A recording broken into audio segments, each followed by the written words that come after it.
I'm underneath this 2004 Mercedes, and I'm doing a transmission service on the 722.6 transmission. And I'm going to share with you a procedure that you might consider using to get all the transmission fluid out of this transmission. Remember, if you just drain it like this, you're maybe getting 5.5, 6 quarts, and there may be 2.5 to 3 still in the transmission. You have the torque converter, you have the transmission cooler up here, you have the transmission cooler lines. So how do you get the rest of the fluid out? Now, you've heard countless times, no, never flush the transmission. If you flush the transmission, you'll dislodge crud and it'll get in all the little orifices in your valve body and your transmission will be ruined. Now, granted, this has happened. People say, no, don't flush your transmission. And now I get emails, people say, I've heard that you shouldn't even change the transmission fluid. Like my mechanic says, don't change the transmission fluid, you'll ruin it. Well, I don't agree with that. There's a lot more transmissions that have been ruined by not changing the fluid than by flushing them. But we're not going to flush. Flush means pressurizing it. And we're not going to pressurize it. What we're going to do is we're going to use a little bit different technique here than you've probably ever seen to get the remaining fluid out of this transmission. This is the hole where the transmission filter plugs in. You want to make sure that you pull that out right away because there is quite a bit of fluid inside the filter, and there's also fluid that's going to run out of this hole. Look what dripped out of the valve body since yesterday. That's probably almost half a liter. Now, I realize some of you may not have the time to let it drain overnight, and that's okay.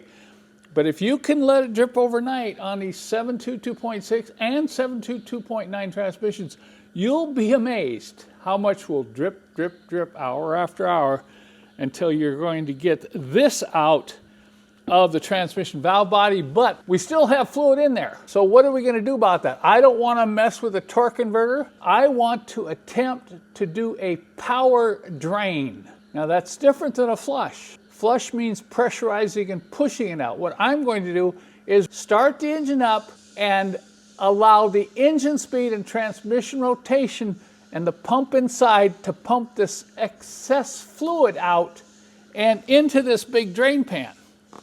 We're going to figure out a way to suck transmission fluid up in this hole. We're going to put this in close like this, and we're going to start the engine.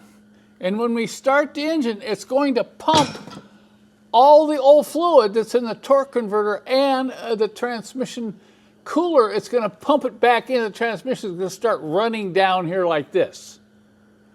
So I will plug this in.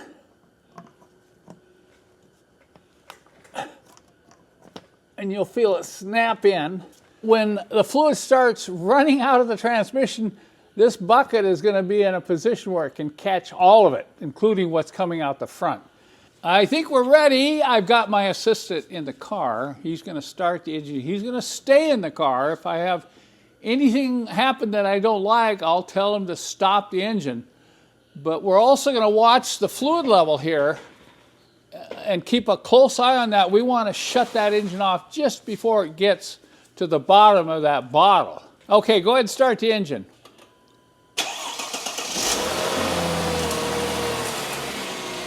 All right, you can see it draining out. It's mostly coming out of that right side, and it's not spraying all over the floor, so that's good.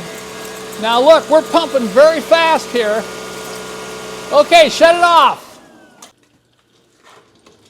A good indication that you pumped enough new fluid through is watch the drips coming off there. You've got old drips and then you've got new drips along that edge. They're nice and red, but you can see there's a lot of fluid dripping out of the valve body. So I'm going to have to let this just drip for maybe an hour, maybe longer, before I'm ready to put the filter and the pan back on.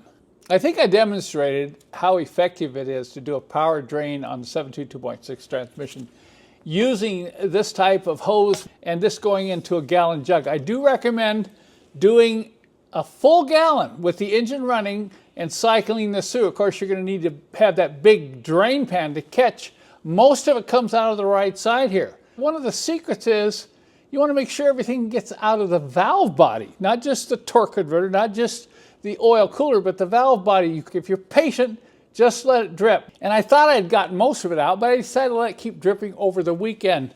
Look at this. You won't believe how much continued to drip out over the weekend.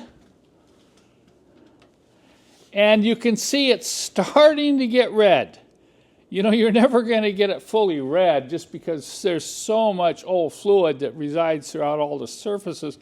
But I'm very happy with the color now, and we're ready to put the filter and the pan back on and refill this transmission. Now,